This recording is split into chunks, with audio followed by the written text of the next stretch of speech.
Civilizations, empires, great powers can fall apart very fast. Collapse can come suddenly like a thief in the night. And we should be very wary of assuming that our civilization, the civilization of the early 21st century West, will oblige us by declining gradually. I think a lot of people who look at the United States and debate its decline, even the pessimistic ones, assume that this will take decades, and perhaps it will be a problem for their grandchildren. When people talk about Europe's problems, there's a tendency to say, well, the demographic difficulties of Europe and the slowdown in European growth mean that over time it will recede in its importance relative to the past. But that may be completely wrong. We may in fact find that Europe falls apart quite fast. Not only Europe in the sense of the European Union, but I mean Europe in the cultural sense, as the heir of centuries of what used to be called Christendom. The mass migrations that we see into Europe at this time and the social consequences of trying, and I suspect not succeeding, in integrating millions of people from non-European cultures, particularly from the Islamic world, raises the prospect of a major crisis of European culture.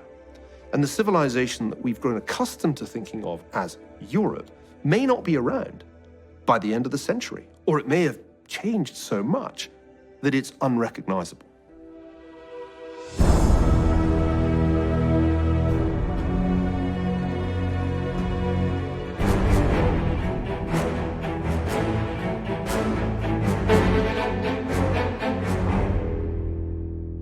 I think there are two threats facing the West, and they are linked. There's the threat from within and the threat from without. And the threat from without is made much more threatening by the threat from within.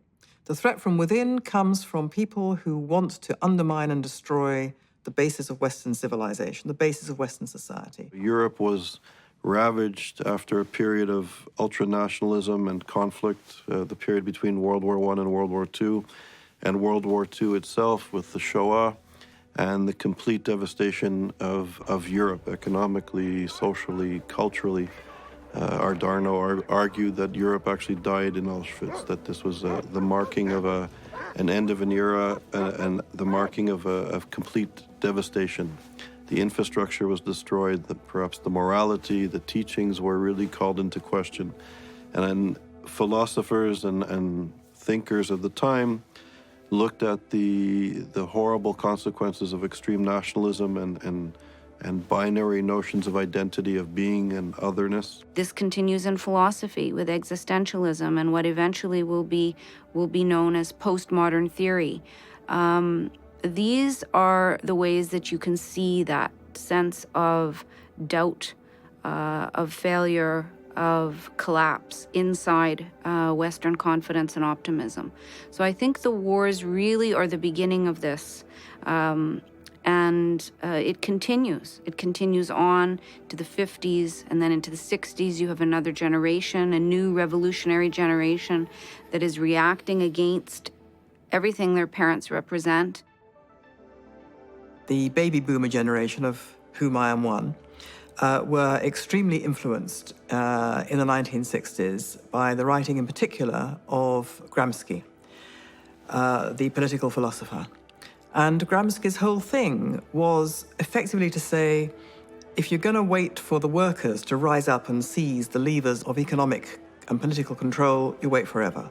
A much more effective and much, much smarter way of undermining and taking over Western society is to attack the citadels of the culture, the media, the universities, education, the law, the church, all the institutions of the culture. You infiltrate them and you undermine them from within, and you turn the mind of the West against itself. After the turn of the century, the dominant theory in social sciences and humanities is post-colonial theory. Post-colonial theory, to put it very simply, says that all the evils in the world were caused by Western imperialism. Before Western imperialism, everything was lovely in the world. Everybody got along. There were no clear groups, there was no war, there was no evil.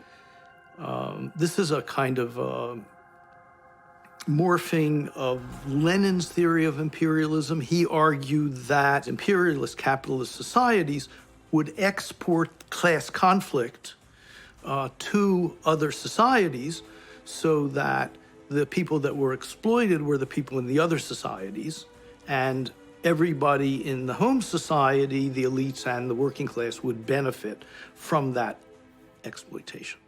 Less than 30 years after the collapse of communism in the West, the former communists and the Marxist-Leninists who defended the virtues of the Soviet Union and its worldview have managed to rebrand themselves as champions of human rights and are able to somehow take the lead in educating new generations and in shaping our public debate and dictating what is acceptable and what is not acceptable anymore in the public domain. As part of the postmodern project, that's a fancy word for saying that there is no such thing as absolute truth or reality. It's socially conditioned on who has power and who doesn't. One man's terrorist is another man's freedom fighter.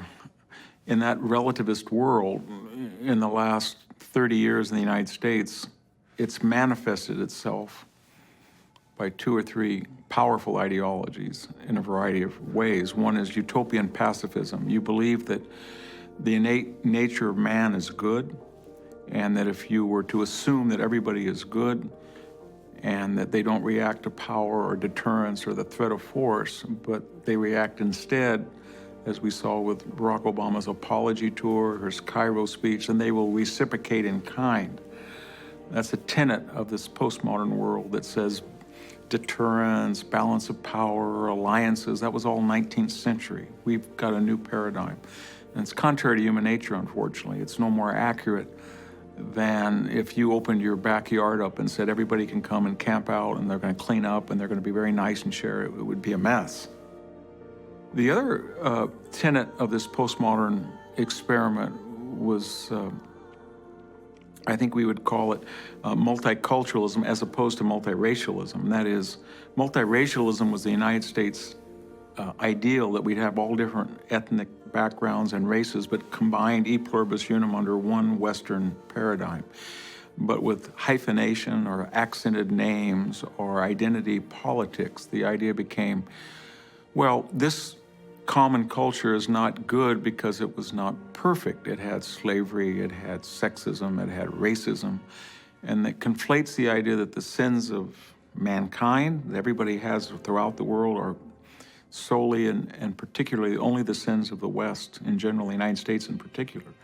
So we can't be good because we're not perfect, and therefore we're not going to stand for the national anthem, or we're going to suggest in our history classes that we're guilty of genocide. Now, cultural relativism developed from Franz Boas, the founder of North American anthropology, and his students, Ruth Benedict and Margaret Mead. Now, Ruth Benedict published a book in 37 to 38 called Patterns of Culture. It was a very popular book. And in it, she really developed explicitly the idea of cultural relativism, by which she meant that if you're going to try and understand somebody's life, you have to suspend your own ideas, you have to suspend your own values, suspend your own judgments. And so it was a research technique to allow you to do your job better in understanding other societies. Now, what's happened toward the end of the 20th century was that idea of cultural relativism has been expanded. Cultural relativism as a field methodology has become ethical and moral relativism that disallows judgments of actions by people in other cultures. Now, if you can't judge another culture, you pretty much have to say, well, then all cultures are equally good and equally valid. cultures that cut off people's hands if they're robbers, or cultures that oppress their women, or that perform female genital mutilation, or that honor kill women for so-called cultural atrocities, are definitely not the same as cultures that respect women, where there is gender equality, where there is a respect for people that follow, every path. There are cultures in which homophobia is rampant. So I would not say that all cultures are equal.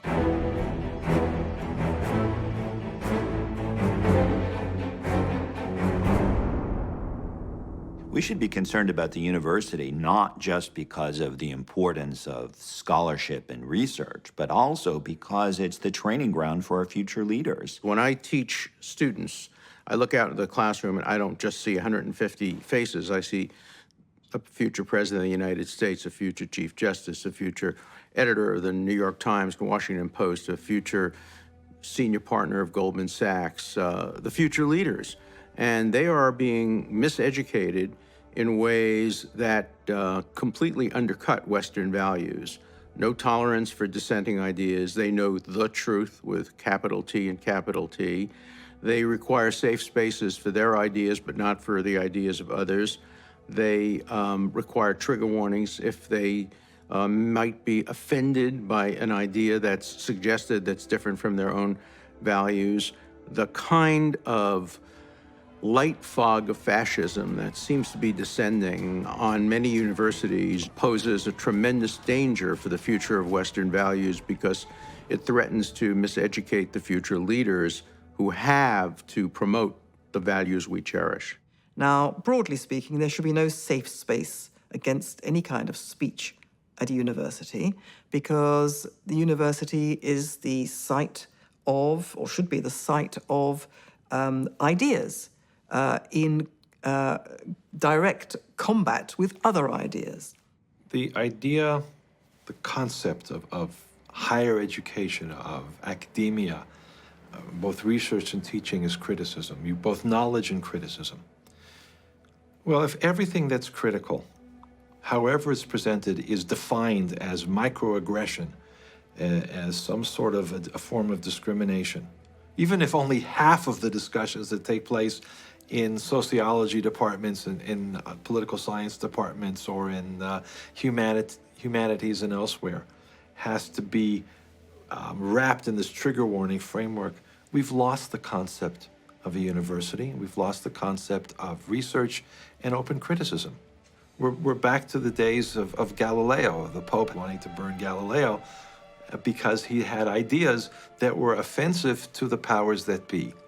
Now, that doesn't mean that discrimination, anti-Semitism, racism in its various forms should be allowed to thrive. But there has to be enough space for critical dialogue. If you say certain topics are completely off the table, you cannot talk about comparative religion and comparing the aggressive tendencies in different religions over history. We can't talk about that because that might be seen as offensive to some groups. Well, then you can't have that whole part of the human experience is completely removed from the university. What you're going to be left with is maybe some physics, maybe not even a lot of biology because it gets to DNA, and that could be seen as somehow leading to trigger warning problems for some people. That's math. You can do a lot of math there. But you're not going to have discussions about history and human society or politics in any serious manner. Let's be honest. There is an increasing growth of programs on college campuses and universities. Many of them are in response to political agitation. They are not necessarily there for pedagogical reasons. And so we have various studies programs that are out there, which are designed not to teach students how to think, but to teach students what to think. On universities, there is almost a kind of an intellectual masochism, a sense that we should not be proud of the values that we stand for, that we even need to engage in a kind of a ritual self-flagellation. discarding the names of the founders of our institutions, and disregarding the values that our universities and that our country were founded upon. Even the university that the third president of the United States of America, the man who wrote our Declaration of Independence, Thomas Jefferson, who founded the University of Virginia, the students there do not want Jefferson quoted because he once owned slaves. So we're going to go back through history, and we're going to pick winners and losers according to our own particular passing value system. And now that passing value system is race, class, and gender. And maybe it won't be tomorrow or the next day, but we're going to rename things. We're going to Trotskyize art. We're going to do whatever it takes to make sure that all the people in the past fit our idea of a ethical race, class, and gender person. A lot of our academic elite sees itself as in an adversarial posture to the received institutions of America and of Western society. And so when Yale let it be known that it had accepted a large grant to create a Western civilization program, a lot of these folks, and they're active and vocal, said, not here if we can help it. And eventually they were successful. It is indeed not there. There is too little in our universities being taught about what the admirable aspects of the Western tradition are. So, too few students graduate from our universities having read classics of the liberal tradition. Alexis de Tocqueville, John Stuart Mill, the Federalist Papers, Immanuel Kant. It's fairly easy now to graduate from even excellent universities without having read people who made the best arguments for human rights, for liberal democracy, for political pluralism. We are, in a way, more dependent upon education and virtue in our citizenry than any other kind of regime, because in our regimes, liberal and democratic regimes, the citizens have huge responsibility. We vote for the leaders. We make those decisions. Frequently, it's the universities where rather negative notions begin to become hegemonic and are picked up by students and then broadcast out to the society. If you look at the history of the German university in this respect, which across the 19th century became the great source of Western research and teaching, the German universities failed in the late 20s and 30s. They became hotbeds for either communism on the one hand or Nazism on the other. For the last 15, perhaps even 20 years, Western universities have been receiving funds with strings attached from Islamic countries, but also China. For example, Georgetown University and Harvard have each received $20 million from Prince Al-Walid of Saudi Arabia. This was in 2005. Then there was a series of scandals in England when they found that the London School of Economics was receiving money from Muammar Gaddafi of Libya. And they also received at least $9 million from the United Arab Emirates. The University of Durham signed a memorandum with the Iranian government. They had to agree to certain conditions. And of course, you're not allowed to teach Islam in any way which the people who are funding these departments disagree with. So you even have the case of scholars like Daniel Easterman, who was teaching at the University of Newcastle. He was thrown out for teaching Islam in a way that the Saudis did not approve of. In some schools at San Francisco State University, for example, you will not get a good grade in a Middle Eastern Studies department if you have any type of pro-Zionist point of view or so-called pro-Israel point of view. Students are actually discouraged from signing up for classes. And it has been the case, for example, at San Francisco State University, where professors have gone on trips to the Middle East, have met with representatives of designated terrorist groups and are bringing back the knowledge that they have learned from these terrorist groups into the Middle Eastern Studies departments. And it has radicalized youth on U.S. campuses.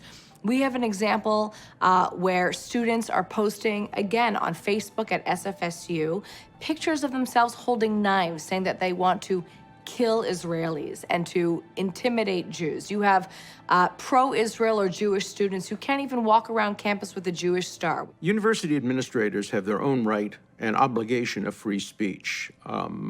Professors, deans, presidents, board members not only have a right but an obligation to condemn hate speech when it occurs on their campus while defending the right of the hater to express that speech outside of the classroom. In practice, freedom of speech has been under increasing threat in Britain in a number of ways.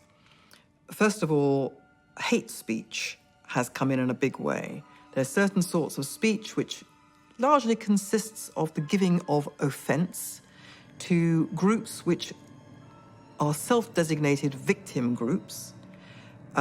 They are entitled to say, we're offended by this discourse, and so we wish to suppress it. And the state basically comes in and says, yeah, we think that's correct, and it should be deemed hate speech, and we should give it no oxygen whatsoever. We should give it no platform. We will deal with it either by the law or by informal means to eradicate it. This has been taken to some extremes in Britain, obviously in America too, on campus, in which the giving of offense through hate speech has created the demand for safe space on university campuses. University administrators giving students Play-Doh and coloring books in order to deal with their trauma because their candidate lost. I mean, it's an infantilism, but a very dangerous one. We can smile, we can laugh, but this is what's happened to American universities, which were the pride of our society 20, 30 years ago. The students are the end product of the problem. The problem is with the faculty. The problem is that the university faculty in Britain, as in America, has swallowed wholesale the lies and libels of theorists and professors and analysts like Edward Said and many others of that ilk, so that the student body is not only taught propaganda, which is all based on the idea that the West and Israel are evil, but they get penalized if in their university essays or dissertations they try and write the truth about the Middle East. In 1927, a French philosopher named Julien Bonda wrote a small treatise called La Trahison de Clerc, the betrayal of the intellectuals, in which he called out the French and German professors of his day, the intellectuals of his day, saying that they were abandoning their academic mission of searching for truth and knowledge and reason, and instead embracing an activism that was based on the most vile and basest kinds of nationalist and racist ideologies, including anti-Semitism. And, he said that the academic life in his day had actually, in 1927, had actually degenerated to what he called the intellectual organization of political hatreds, and again, first and foremost, anti-Semitism. And he predicted in 1927 that that betrayal of European intellectual life was going to lead to the most devastating war that the world would ever know. And he was unbelievably prescient. And I think that it's important for us to remember that, because the conditions that he spoke about, this betrayal of the intellectuals, is no less true today than it was in 1927. And I think that we have to be afraid, very afraid, of the implications of that, not just for Jews, not just for Jewish students, but really for everyone in the world.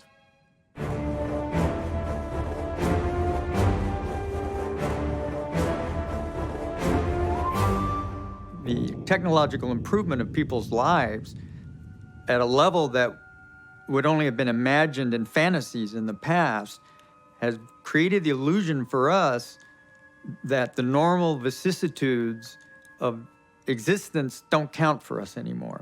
And so we keep elevating our expectations about existence to the therapeutic level, that is the level of feelings. Not only will we be well-fed and safe, but we will be happy continually. We will not feel regret. We will not feel any sort of negative consequences, including from our own actions. And that's what makes it dangerous. It makes it dangerous because it fosters the illusion that our actions don't have consequences, and when they do have consequences, it's the fault of some glitch in the system. In the progress of Europe and of Western civilization in the 18th and 19th century, women became more and more able to claim their own rights and the rights of individuals, the rights of citizens. Gradually, they gained the vote. Gradually, they were given rights before the law that they didn't have before. I think even more to the good was what science and technology provided for women. And it really solved problems that had been insoluble for centuries. If you read the Bible, for example, you see that the most painful thing for women is that they cannot bear children. Well, science and technology began to not only control for contraception, but also for infertility, and then put an end to infant mortality practically, and made childbearing easier, so that all of this should have been greeted with gratitude. What happened instead, in America for sure, is that Betty Friedan's book, for example, of the feminine mystique, came in and applied Marxist terminology to the gender situation. So saying that the same idea of class warfare is now extended to gender warfare, and that women have to fight not just for equal opportunity, but for equal outcome. And if there were so many men in something, then there should be so many women in something. And that women were sort of considered to be the products of some kind of male formulation, that they had just been playing these roles because men wanted them to play these roles. So there you took this most sensitive area and suddenly you politicized it. And you said that this was contentious, that this was not something that people were in it always together to figure out how they fit and whether that fit was slightly changed now that so much had changed. It was none of that. It was grievance and blame. Women coming in with a politics of grievance and blame. When I was learning anthropology, I was taught that there's no scientific basis for believing in races. It was also a time when people took politically a more classical liberal view that we should be concerned not with the categories that people are members of, but with individuals and their personal characteristics. Well, that's all gone now. Race is back. Race is a good thing now.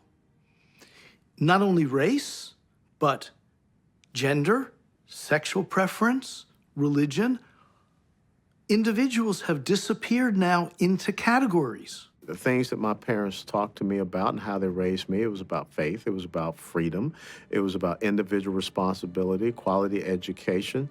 You know, it was about service to something greater than yourself. It was about, you know, that sense of family. And so when you speak out about those things today, you know, it's amazing to me how you get attacked, you get denigrated, you get called the names, you know, the Uncle Tom, the sellout, the house N-word, white man's porch monkey, Oreo. And why? Because there is a fear that somehow your message can get out. Look, I was a freshman United States congressman. I had never been in politics in my life. Why would I all of a sudden become the #1 target for the liberal progressive left in the United States of America, which is what I was in the election cycle back in 2012? Millions upon millions of dollars were spent, all because it was an incredible success story. But that was not the narrative that people wanted to have out there. It was counter to the narrative that they want to have of victimization, of the welfare nanny state, the dependency society.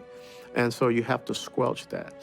But it's not just within the Black community. You will find the same thing in the Jewish community. Be a conservative Jewish person. Be in the Hispanic community. Be a conservative Hispanic. I mean, the same will happen. Or be a woman and stand up and be pro-life and be conservative with some of your values and choices. You get the same treatment. Chivalry began in the Middle Ages with the knightly class, and then died out with that knightly class within a couple of hundred years. It enjoyed a revival later in Victorian England when writers and artists began to obsess over their idealized version of all things medieval. And this is where we get the Victorian gentleman from. The Victorian gentleman is modeled on medieval knights and their chivalry. And chivalry died out once again with World War I and with the rise of feminism in the early 20th century. The consequence of eradicating chivalry, essentially, from our society is that you have at least one generation of young men who don't know how to act as a man anymore. They don't know what the responsibilities and duties of men are. And you have a generation of young women who despise the thought of chivalry because it offends their feminist sensibilities. They don't want a man opening the door for them because it implies that they are weak somehow, or that it is some kind of a gender power play. And so the consequence is that it drives the wedge between the sexes even deeper among younger generations. What this does is create a lot of distrust and bitterness, and it has resulted in an entire subculture of men who have decided that they don't have anything to gain anymore from marriage and settling down and having a family. It affects the family unit in Western civilization. It affects the birth rate, which is a serious problem in the West. Germany, for example, has the lowest birth rate in the world. Italy is not far behind. So you see this happening all over Europe, and America is barely holding steady in terms of replacing the next generation. If we do not raise our boys and men with an understanding of a code of chivalry, a code of honor, a code of courage, and a code of service, if our young boys and men do not know what it means to be a man, what the duties and responsibilities of manhood are, then they will not be in a position to defend this culture from enemies without and within.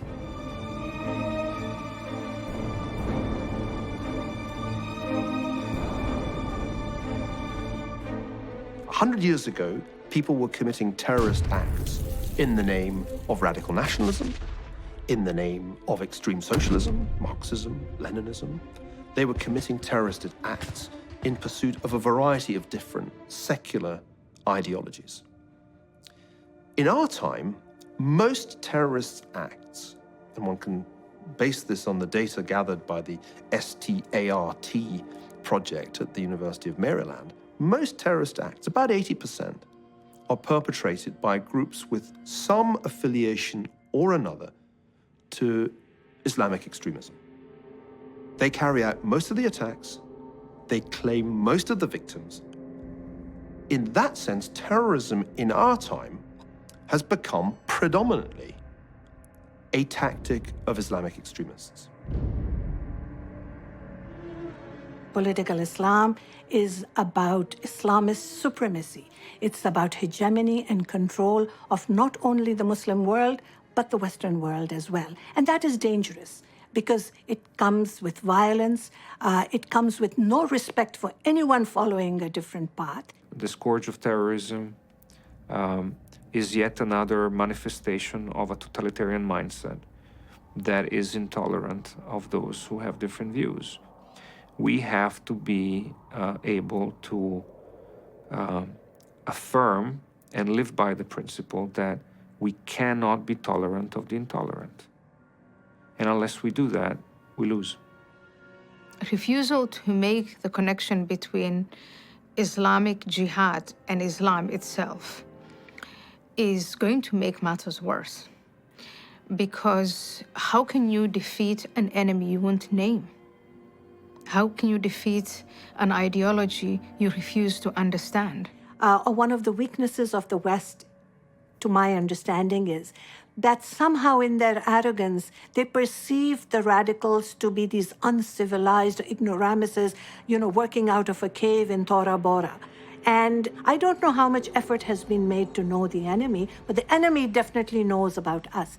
If one looks at the world as a whole, it's clear that Islamic extremism is a lethal virus that is killing a lot of people. What we must do is to stop it spreading. And the danger is that it will continue to spread. It has been increasing in the magnitude of killings quite steeply since the onset of the so-called Arab Spring. The trend is, I think, pretty clearly upwards.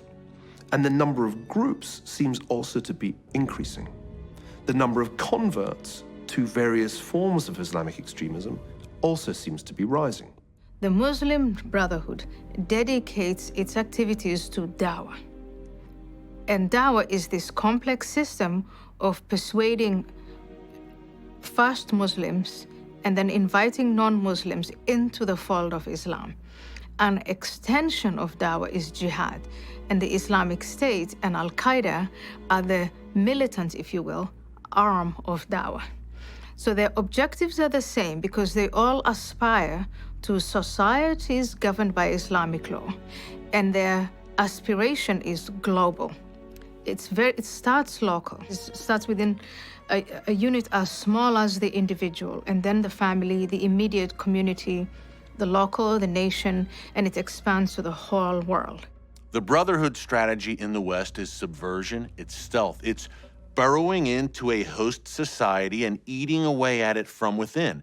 That's the strategy. Getting jobs in sensitive, influential positions, whether it's government, media, academia, community organizations in the local, the state, and the federal level. The totalitarians in our society, one way or another, are enabling, by sins of omission or commission, our totalitarian enemies abroad. In France, I believe that any leniency shown to young perpetrators of violence against Jews and other targets is basically due to the fact that the magistrates are of the generation of the 1968 student revolution.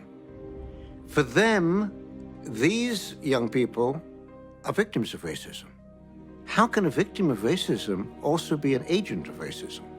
So they have introduced a revolving door where the young person comes in, is warned, perhaps, or it's simply put under the pile, and he comes out, and then he'll do it again. What is really extraordinary is the degree to which the British people have tried to pretend that the threat that they face isn't actually as bad as it is. And they've tried to pretend that it's something completely different. I have personally been on the ground in London in particular and interviewed wanted terrorists who are linked to Osama bin Laden, linked to Al-Qaeda. They're walking around the streets of London as free men, and not only free men, but collecting welfare benefits from the government, from the state, from the British government that they have vowed to destroy. In Britain, there was a terrible event where an off-duty soldier was effectively beheaded on a South London street in the middle of the afternoon by two guys shouting Allahu Akbar with cleavers, meat cleavers. People said, clearly, this was the most appalling atrocity. It was clearly an act of jihadi terrorism. But most people came to the conclusion that they were basically mad, they were insane. And therefore, it was nothing to do with religion. The murder of Dr. Sarah Halimi. She was tortured. Her neighbors heard what was going on. She was thrown out of a third-floor window by a Muslim neighbor to the cries of Allahu Akbar. And yet, the authorities are still holding him, or have for a long time held him, in a psychiatric ward, and they are not prepared to recognize this as a hate crime. The media follow along. There's a tendency in the mainstream media in particular to downplay the threat, to give off the impression that it's just a criminal action. Yes, there was a terrorist attack, but this is not part of a larger theme or a larger movement. It's just some lone, isolated wacko carrying out attack on his or her own. The problem is these lone wolves, so-called lone wolves, are marching to the same drumbeat. It's an ideological drumbeat. That's the key. If you do not understand the ideology, you cannot defeat this movement. They are part, these lone wolves, quote unquote, are part of a global jihadist movement where they may not even know each other. There may be no contact. Many of them have never been to the caliphate, to Syria, to Iraq, to fight alongside ISIS, but they're galvanized by the message and by the ideology. So that makes this, even though there may be no interpersonal contact in some cases, that makes this an interconnected global movement that spans across continents. There are many different answers to why there is resistance among Westerners to acknowledge that the terrorism that we see, the violence, the intolerance, the misogyny, has its foundations in Islamic doctrine. I think part of it has to do with respect for minorities. Muslims in the West are minorities. Part of it has to do with religious tolerance. We are told, you have to, even though you disagree with, or maybe you find it appalling, but you are to tolerate the other's religion. Now, here's the problem. It's not reciprocal. Muslims who are Islamists, who believe that society should be governed under Islamic law, that is Sharia, are not tolerant of the religions of others or the lack of religion. Remember, 100 years ago, the Bolsheviks were still a relatively marginal extremist group in the Russian Empire. It was in 1917 that their revolution gave them power over initially a part of that empire and ultimately the whole of it. And the Soviet Union then became the single biggest threat to individual freedom of the 20th century, the longest lasting of the totalitarian regimes. It is not inconceivable that in our time, Islamic extremists could take control of a large part of the Middle East. They already control some of it. Imagine if they controlled Saudi Arabia, the holy places and the oil. The dream of a caliphate, of a restored and purified Islamic state, is not just the fantasy of a few cranks, any more than the dream of a Soviet Union was just the fantasy of Lenin and his Confederates. Such things can happen.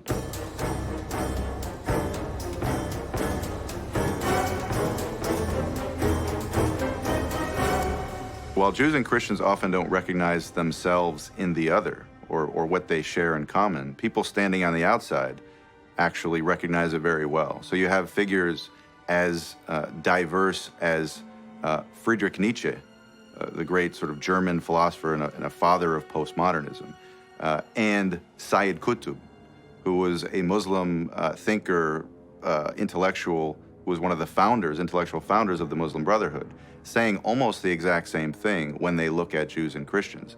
Nietzsche, in his book, he wrote a famous book called Genealogy of Morals. And when he talked about Jews and Christians, he lumped them in the same category. They are bringing this moral vision into the world that has clouded our thinking, says Nietzsche.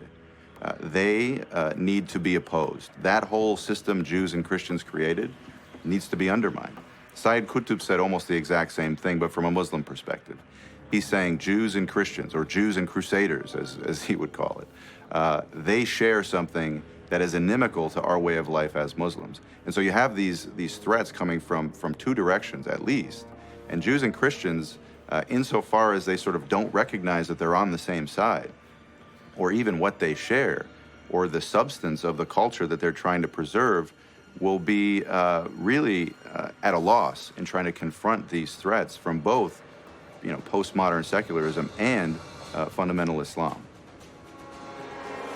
If you look outside of the US, you can see that attacks that are perpetrated against the larger society often contain plans and motivations to attack Jewish symbols and Jewish targets.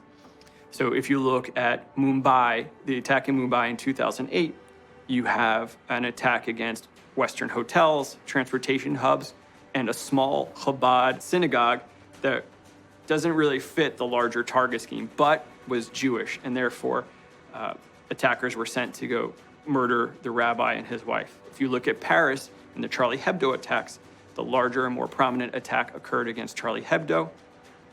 Secondary attack from an accomplice occurred against a kosher market, and reports indicate that this was only because a Jewish school was unable to be attacked because of the large mobilization of security forces.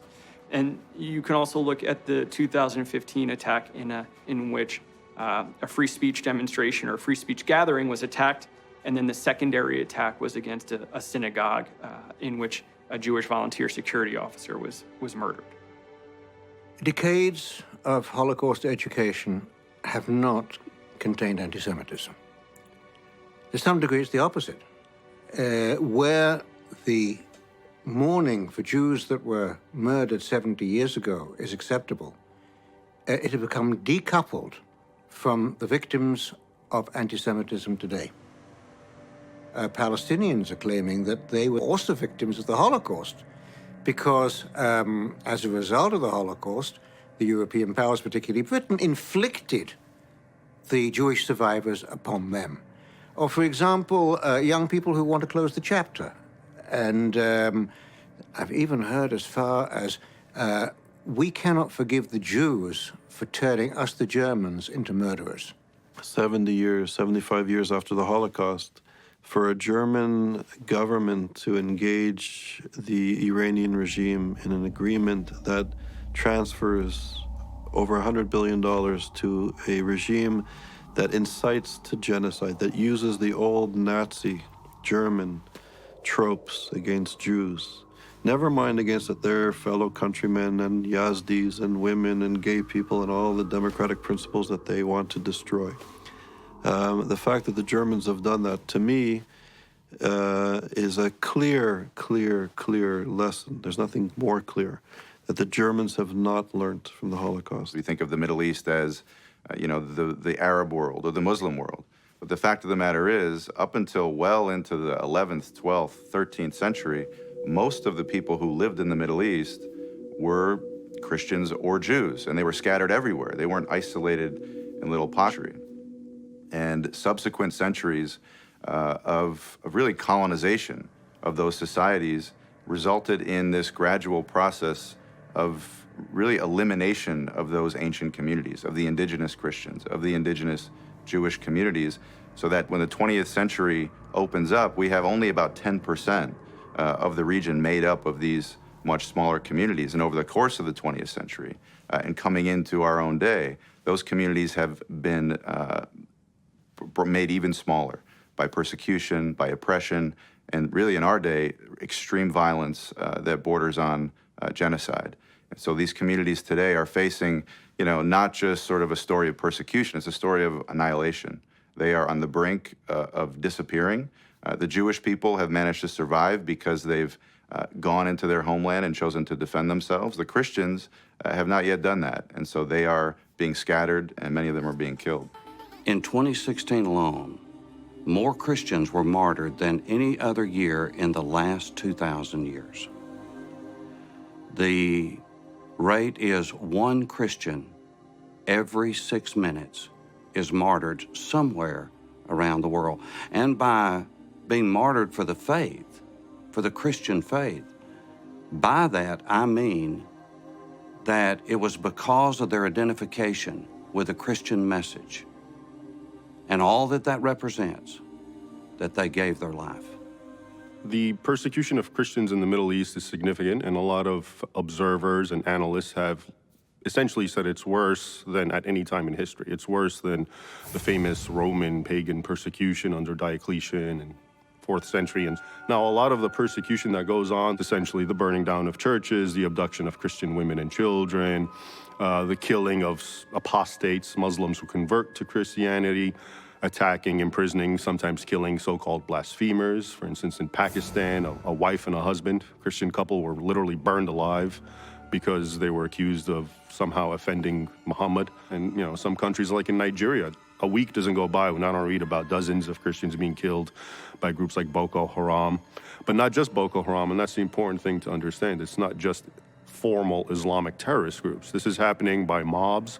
This is happening by Muslim individuals. This is happening by Muslim governments, such as our good friend and ally, Saudi Arabia, which has a fatwa saying if ever any church is found, it must be destroyed on the peninsula in accordance with the Prophet's wishes, which is recorded in one of his hadith. Even though we in the West want to say, look, it's not a holy war, this is not a Christian, Jewish, Muslim conflict, many, many, many Muslims, even though they're a minority of the Muslim world, I mean, these are millions of people, see the world and the future in exactly those terms. This is jihad. This is a holy war, our God versus your God, and we are going to win. And that is what they're saying. And we in the West, many of us, we're so reluctant to talk in those terms. We're so reluctant to talk about our God or our values or our culture beyond sort of the merest mention of democracy or something like that, that we don't know what to say in return. So we just stand there as they speak, trying to talk past them, and they are not changing their mind whatsoever. They see this as a holy war, and they are not going to stop until they win.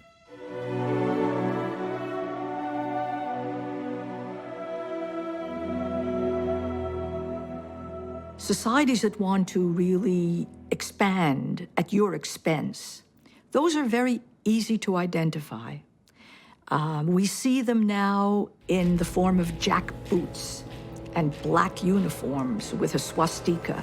That will forever be our, image of the horrors of overt aggression, of really wanting to conquer the world, wanting to conquer Europe, wanting to conquer other countries. I think that from an intellectual point of view and from a psychological point of view, those things are easy to identify. And they're easier to confront because they come at you so you can defend against them. What is much harder to defend against, and that's why I think it's much more lethal, are ideas like Marxism that comes and says, hey, there's an unfairness in life. Why should there be some rich and some poor? I'm simplifying here, but that's basically the idea of egalitarianism. Why should there be some stronger and some weaker? Let's level everything. In the Bible, you have this problem addressed so that you know that when a rich man has a field, he has to leave part of the field for the poor to come. So it is addressed in some way that the rich, that the more powerful, have to take responsibility for those who have less. There is a kind of negotiation that takes place among classes in society, among people in society. But if you say that your goal is to enforce this equality of outcome rather than equality of opportunity, this is an extraordinarily dangerous philosophy, a very dangerous idea, and it is an idea that has taken over the campuses in a very practical way. It's taken over whole swaths of our society. And the people who are dedicated to this idea think themselves to be in the avant-garde of human civilization. In fact, what this has to become is a kind of totalitarian system, because they have to flatten and they have to make sure that they do it through a kind of social engineering that needs to use its power against people. And it squelches all those other qualities of freedom, of enterprise, of trial and error. The lesson of history on the issue of immigration is very clear. Immigration is not necessarily and not always a bad thing. I should know. I'm an immigrant. I'm a beneficiary of the free movement of people. But you cannot have unfettered, unregulated migration. You cannot have a world without borders. And that is because the state, which is the fundamental political unit of the world, loses its legitimacy in the eyes of its own citizens if anybody can just cross the border and enjoy the benefits of citizenship. when it has been successful, think of the United States in the 19th century. Immigration has been, even on a very large scale, regulated and combined with policies to encourage the rapid assimilation and integration of the immigrants. There was no doctrine of multiculturalism in the 19th century that said that immigrants from Eastern Europe or Southern Europe should, as far as possible, preserve their native tongues and practices. On the contrary, they were strongly encouraged to become American as fast as they could, and by and large, their children and grandchildren did become Americans with amazing speed, and in defiance of the pessimism of nativists in the late 19th century who were convinced that you would never make Americans out of the Irish, or you would never make Americans out of the Italians. Today, we face a similar kind of challenge. We have large-scale migration from Mexico, but we also have large-scale migration from the Muslim world. The Muslim population of the United States, by some estimates, is growing faster today than the Muslim population of any European country, at about 5% a year, driven by quite large-scale migration from Muslim countries all over the world. This should not pose a problem, but it will if we allow multiculturalism to dictate that assimilation and integration are optional, and that if they wish, Muslims in America can live under Sharia law. Those people who make that kind of argument fundamentally misunderstand what immigration is about. If you come to the United States and aspire to become an American citizen, you must accept that the Constitution is the ultimate law of the land.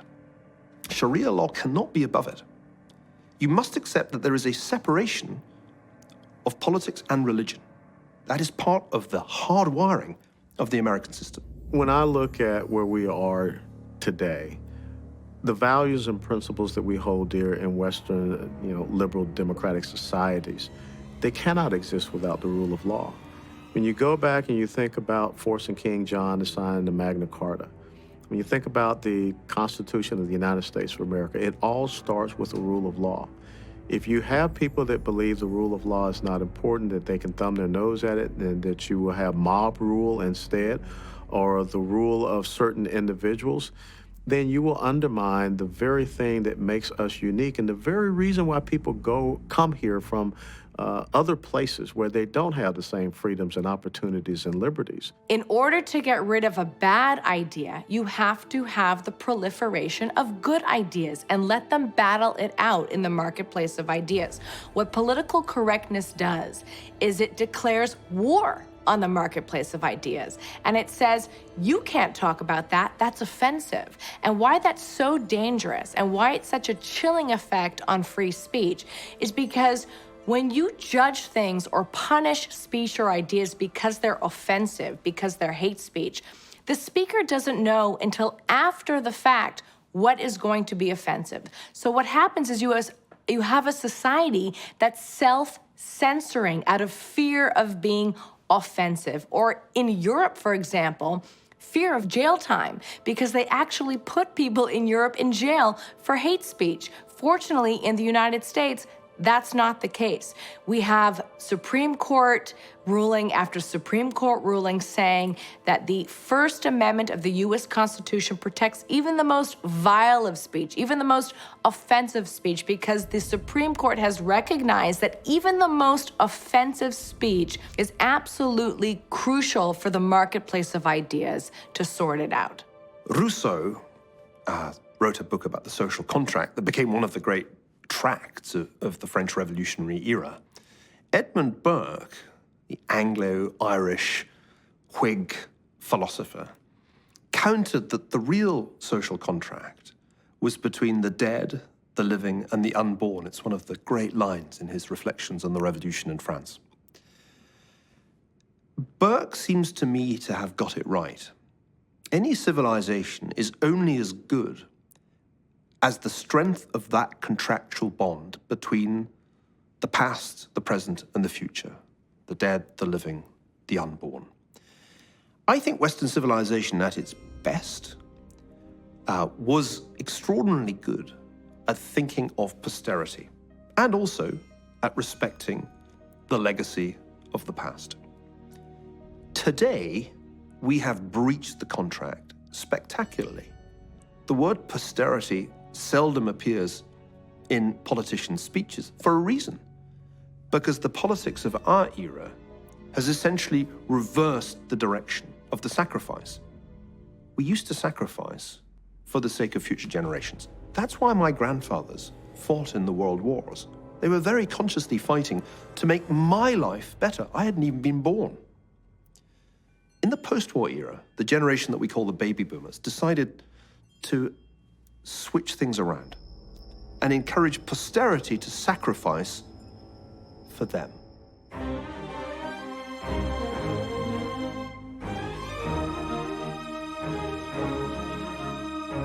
I think that the key to the question of Western civilization is the preservation of moral confidence. Does one have it? Do you feel it? Can you articulate it? Can you explain why what this civilization has created and become is so precious that it should be maintained? Can one explain it well enough to one's children? Can one build the institutions that can actually keep it alive? This is not anything that one can take for granted. And the idea that one can just really take it for granted is in itself very destructive. It's vitally important to stand up for democracy. Not just democracy as in voting, democracy as in freedom. And it's what the great Soviet refusenik Natan Sharansky, then known as Anatoly Sharansky, taught us from a Soviet prison, is that the belief in freedom and the commitment to freedom has to guide our thinking and our moral moments as we embrace our own collective self-concept as Western moral actors in a world whose moral fabric is being unwound by radical elements all around us. What do Jews and Christians share? What is it that sort of binds the Western story together? For me, that story is bound together by the Hebrew Bible. And Jews and Christians, unlike Jews and other groups in the world, or Christians and other groups in the world, we share a text. We actually share a physical text. You can point to a word, I can point to a word, and we can argue over what it means. And that's unique, I think, among world civilizations. And what comes out of that text, the ideas, the values, the stories, those are the guts of the West. That is the stuff that makes us who we are. These are the reference points for literature, for modern philosophy. This is the thought world that we all operate in. And a lot of people want to pretend like that's not true, moving into sort of a post-Christian or post-religious future. But the fact of the matter is, that is who we are. And to the extent that we try to forget that, the more confused and aimless our civilization will be. It's not about left or right. It's about all of us. It's about the future of our children and grandchildren. It's about the future of the globe. Whether you, watching this film, consider yourself Western or not, Western civilization, broadly defined as the ideas that emanated from Europe and its offshoots in the 17th, 18th, 19th, and 20th centuries, had more benefits and has more benefits than costs. Nobody claims that it was perfect, because Western civilization has been in a constant process of self-improvement and will continue to improve itself. But it may also destroy itself if we collectively forget how powerful the benefits of political freedom, of economic freedom are. Everybody benefits from those freedoms. They have no color, they have no creed, they work everywhere. But they will cease to work if we, the heirs of the Western tradition, stop believing in them.